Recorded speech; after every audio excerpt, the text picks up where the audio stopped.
मैं सिर्फ इतना कहना चाहूंगा कि हम सब लोग एक उपनिषद परंपरा से आते हैं। यहाँ बोला जाता है कि विषय में व्यक्ति के समीप बैठकर सीखना, और जहाँ बोला जाता है ज्ञानो भद्रो ग्रंथो जंतु विश्वता, विश्व में जितना भी ज्ञान है वो हमारे करीब आए, हमारे समीप आए। So we are privileged that it is with us to take up all the queries and all the questions from ITIA. I would like to request Dr. Kumlesh then sir to have few words in this regard. Shri Tyagi साहब और मेरे तमाम उपरीक्षा KD ये तमाम अधिकारीगण मेरे और field में मेरे जितने भी साथी लोग जो जुड़े हुए हैं, state directors, deputy directors, assistant directors और एपीएस और तमाम जो भी सेक्शन ऑफिसर्स हैं, उन सबका इस कार्यक्रम में स्वागत है। आरटीआई सेक्शन के प्रभारी भी हो गए हैं हमारे त्यागी साहब, और सुमन जी के साथ में तो एक लंबे समय से एक जरूरत थी कि आरटीआई के मुद्दे के ऊपर जो कंफ्यूजन है और हत्या जो बनी हुई है या जानकारी का जो अभाव है, तो उसको इस कार्यशाला के माध्यम से दूर किया जाए और जो भी किसी एक्सपर्ट की ऐसी सहायता ली जाए जिससे कि हमारा जो आरटीआई का काम है वो ढंग से चल सके। और लगातार जिस प्रकार से क्वेश्चंस आ रहे हैं आरटीआई के अंदर, तो उसका भी ढंग से जवाब दिया जा सके, उसको हैंडल किया जा सके। अब क्योंकि लगातार प्रयास चलता रहा कि किसी किसी एजेंसी को जोड़ा जाए, अल्टीमेटली इनका से जो हमारे जी आए हैं, तो इन लोगों के साथ में सेक्शन ने आरईटी सेक्शन ने जो प्रियंका और देशों दोनों ने मिलकर लगातार उसके साथ संवाद किया और अल्टीमेटली जी साहब ने अप्रूवल दी कि हाँ इस कार्यक्रम का आयोजन किया जाए करके। और रत्नेश जी भारती साहब जो जैसा देशों जी ने बताया, एक वेराइट फील्ड के जो है एक्सपर्टाइज है ये और एक्सपर्ट है, और खासतौर से केवल आरटीआई नहीं, तमाम दूसरे ऑप्शनल पर्पज की जो ट्रेनिंग की जरूरत है, चाहे वो आपका एडमिनिस्ट्रेटिव रूल्स है, डिसिप्लिनरी है, विजिलेंस और कंडक्ट रूल्स है, एनडीसी रूल्स है, तमाम ऐसी लंबी एक लिस्ट है जिसके आप 15 इंस्टीट्यूशंस के साथ में जुड़े हुए हैं और फैकल्टी के तौर पर अपनी सेवाएं दे रहे हैं। और आरटीआई के तो ये बहुत ही एक्सपर्ट माने जाते हैं, तो संस्थान ने इस काम के लिए रिकमेंड किया है। तो हम एक बार फिर रत्नेश भारती जी का स्वागत करते हैं कि आज आपके अनुभव का और इस प्रकार के सारे केसेस को आप डील करते रहे, उसका लाभ तमाम हमारे अधिकारियों के साथ साथ फील्ड के तमाम उन अधिकारियों को मिलेगा जो लगातार इस मुद्दे को लेकर क्यूरियोसिटी भी रहती है और परेशान भी रहते हैं। तो मैं ज्यादा समय नहीं लेना चाहूंगा और श्री भारती से निवेदन करूंगा कि वो अपना Thank you, sir. Thank you for the kind words. To the session. Headquarter के अलावा 472 लोग घर से जुड़े हैं sir. Welcome to all. The session will be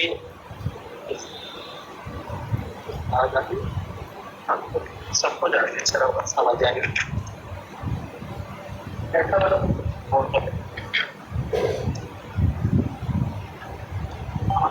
जैसा मुझे बताया गया, आप सब लोग एक्सपर्ट हैं, सब लोग आप लोग डील कर रहे हैं, मतलब ज्यादातर लोग इधर से पीआईओ का कर रखा है आप लोगों ने या कर रहे हैं, तो आप लोगों के पास भी एक्सपीरियंस है। तो मोड ऑफ द ट्रेनिंग जो चलेगा हमारा वो इंटरेक्शन चलेगा, लेक्चर कम इंटरेक्शन, डिस्कशन मोड में चलेगा। तो यहाँ जो अवेलेबल है इस क्लासरूम में वो तो you can raise the hand और क्वेरी सेटल कर candidates you can write in chat box update chat box में अपने queries डाल सकते हैं, या आप you can raise your hand और queries को साथ के साथ डिस्कस कर लेंगे। First 2 hour we will be discussing the rules, its background, थोड़ा सा इसके बैकग्राउंड में जाएंगे, इसके रूल्स, इसका एसेंस क्या है और कैसे इसको इम्प्लीमेंट करते हैं। Second half we will be discussing the practical aspect, some case studies और जो आपके प्रैक्टिकल एबिलिटीज होंगे उससे रिलेटेड हम जाते हैं। Let's start the session. आप सबको पता है आरटीआई एक्ट कब आया था? 2005 में क्या इससे पहले कोई रूल था, कोई एक्ट था, कुछ अधिकार थे हमारे पास, कोई राइट था हमारे पास? Do we have some right और some rule, some act? Anybody, any idea?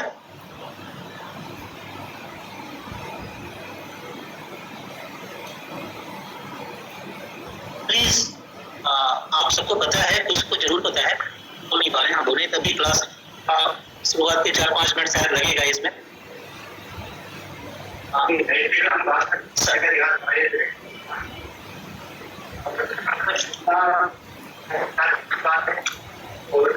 सबसे पहले कर्नाटक में 1928 में किया गया,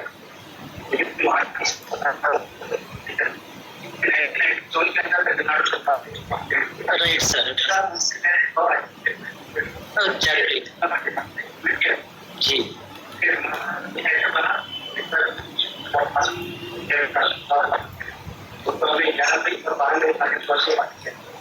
उसके बाद कानून में बहुत हरे थी, उसके बाद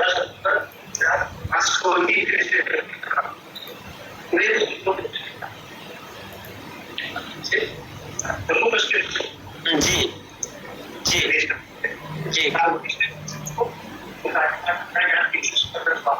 जी, वेरी गुड सर। क्या सुना सर? मोहन सिंह साहब ने बहुत सटीक बताया है। थोड़ा डिवीजन के साथ जो फर्स्ट आरटीआई एक्ट है 97 नहीं 96 में आ गया था, इस बार तमिलनाडु में 96 में आ गया, 97 में कर्नाटक में आया था। अर्लियर प्रयास जैसा बताया सर ने 1988 हुआ था, प्रयास उसके पहले भी थे। और सबसे बड़ी बात उन्होंने जो बताई, it was in our fundamental rights, it was in our constitution. कब से थे? 1950 से थे। इसकी जरूरत उनको आज पड़ी, क्या मैम? पारदर्शिता रहे, बिल्कुल पारदर्शिता का कानून है, पारदर्शिता होनी चाहिए। और पारदर्शिता होनी चाहिए, ये कोई चैरिटी या कोई हमारा ये नहीं था, ये हमारे ऊपर प्रेशर भी थी। Working under pressure from international organisation. हम सबों ने सुना होगा वो केस इंडियन ओलंपिक एसोसिएशन का,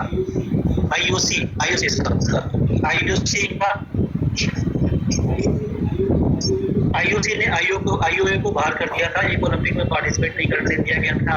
केस होगा क्यों?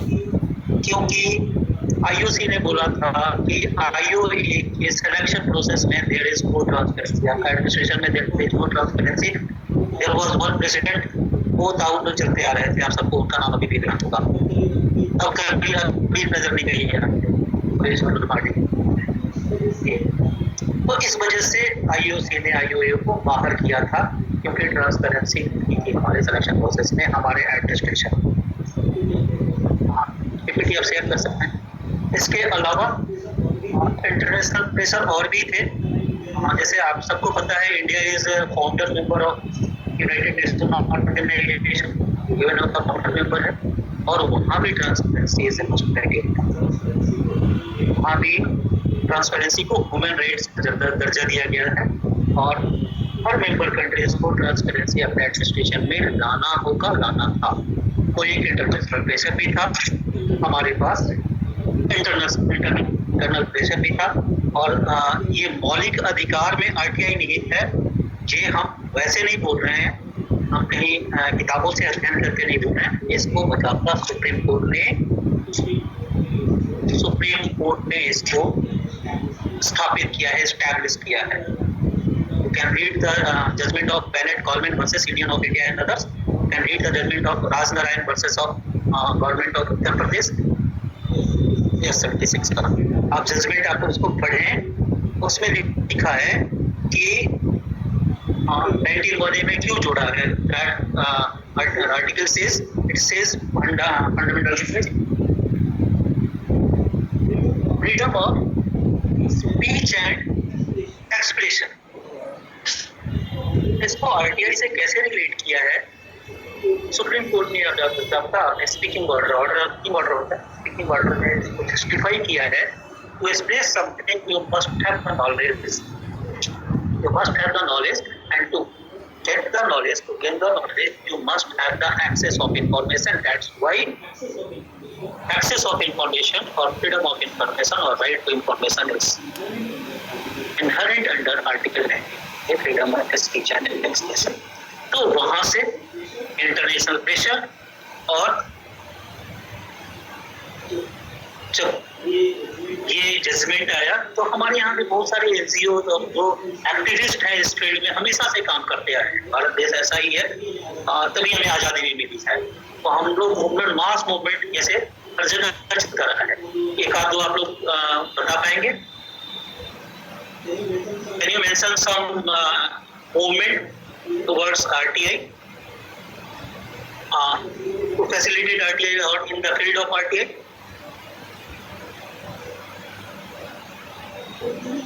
एक दिल्ली का ही केस है।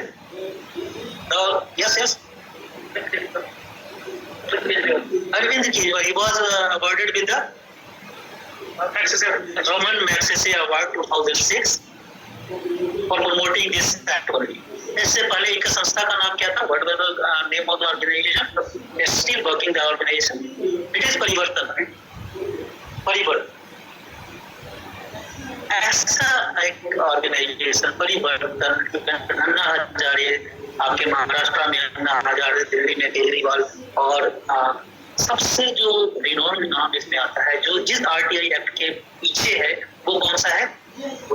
यस सर, मैं सर ने सच बताया। इट इज और इट वाज और it is Aruna Roy. Who is the Aruna Ray, Shankar Singh and Nikhil Dey, the trio were the founder of an organization namely MKSS, Mazdoor Kisan Shakti Sangathan.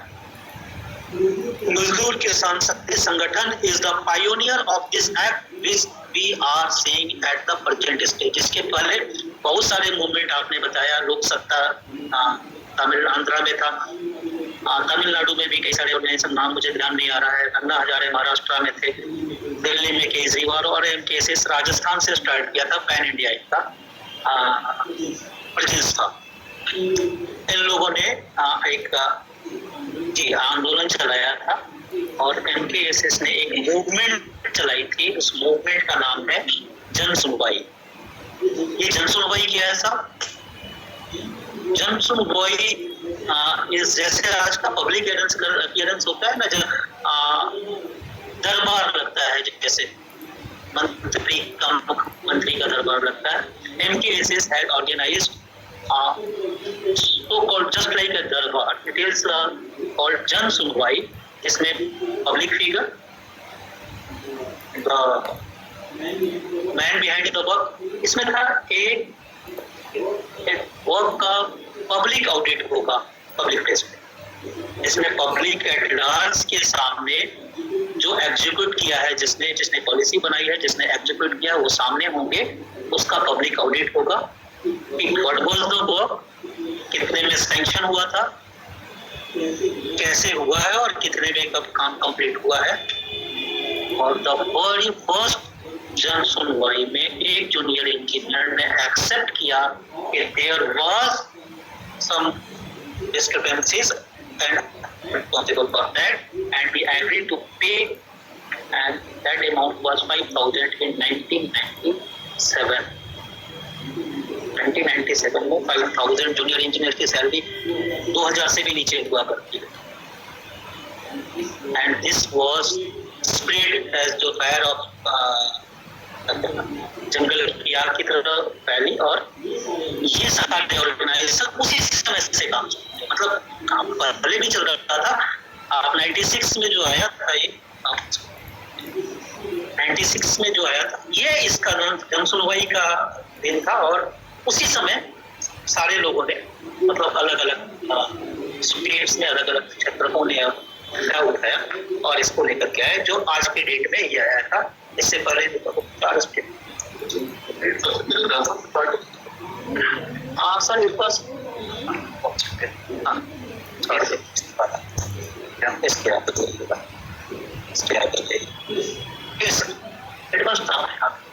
इसमें कि RTI act नाम से कुछ राजस्थान में वो MKSS पे ये ब्यावर से स्टार्ट हुआ था। ब्यावर में जैसे आज जो आंदोलन हुआ था 3 साल पहले किसानों का ना, बॉर्डर पे जो हुआ था 2 साल पहले का, वो कैसे स्टार्ट हुआ था? कुछ किसान आकर के बैठ गए और लोगों ने सपोर्ट किया। ब्यावर में ऐसे ही हुआ था। MKSS के कुछ 143 लोग आकर के बैठे थे ब्यावर में, और ब्यावर के लोगों ने, वहाँ के व्यापारियों ने, वहाँ के लोगों ने उसको फंडिंग करना शुरू किया, और वो प्रोलॉन्ग धरना चला और पूरा समाज उसमें शामिल हो गया, निहित हो गया, और तब जन सुनवाई का प्रारूप में लेकर गया। तो ये राजस्थान को उस पर सरेंडर किया था, मतलब एक्ट करना, ट्रांसपेरेंसी आया था, बट ट्रांसपेरेंसी एक्ट के नाम पे कोई काम लेकर के नहीं आया था। राजस्थान में लेकर के आए थे 2000। तो ये सारे स्टेट्स हैं जिसमें कि RTI एक्ट इस एक्ट से पहले भी आ चुका था, बट वो इफेक्टिव क्यों नहीं हुआ, और मोहन सिंह सर के अलावा किसी ने और क्यों नहीं बताया कि वो इफेक्टिव। कुछ याद करने के लिए ना, कुछ याद रहने के लिए कुछ चेंजेस आने चाहिए सिस्टम में, तब वो याद रखता है। वो चेंजेस नहीं है सिस्टम। उसका वजह देखिए, आप एक हाईलाइटेड है रेड में। राजस्थान एक्ट का एक उदाहरण मैंने हाईलाइट किया है। इट हैड 13 सेक्शन, कुल 13 नियम बनाए सर ने। राजस्थान ने कुल 13 नियम बनाए, out of which 10 were for exemptions. तो was it really a transparency act? क्योंकि मुझे ट्रांसपेरेंसी एक्ट लानी है, इसलिए ट्रांसपेरेंसी एक्ट का नाम दे दिया मैंने।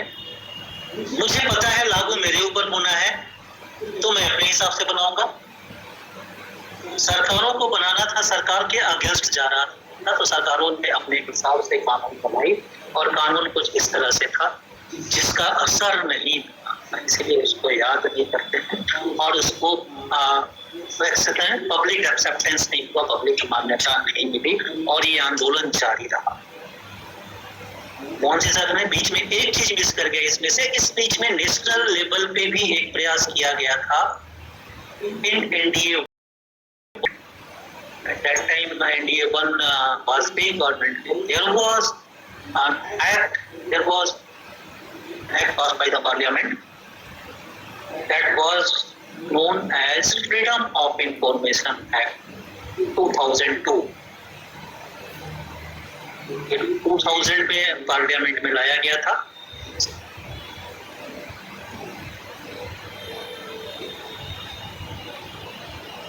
हो गया था प्रेसिडेंट,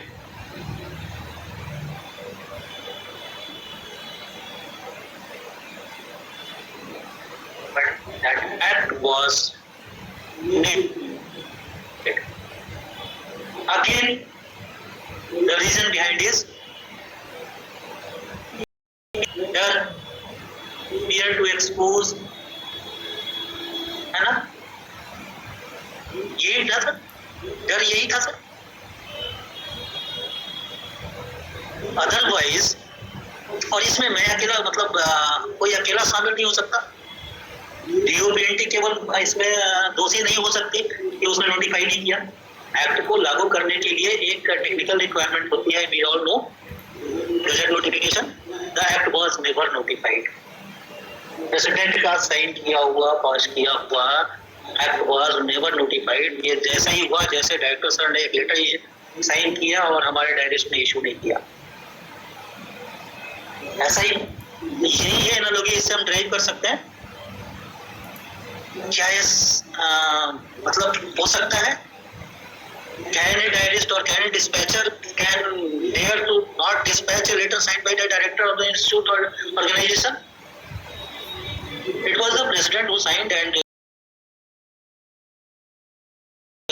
जब तक पूरी सिस्टम उसमें एग्री नहीं है, ऐसा नहीं हो सकता, इंक्लूडिंग द साइनिंग ऑथोरिटी। सबके पीछे सबको एक डर था, fear to be exposed।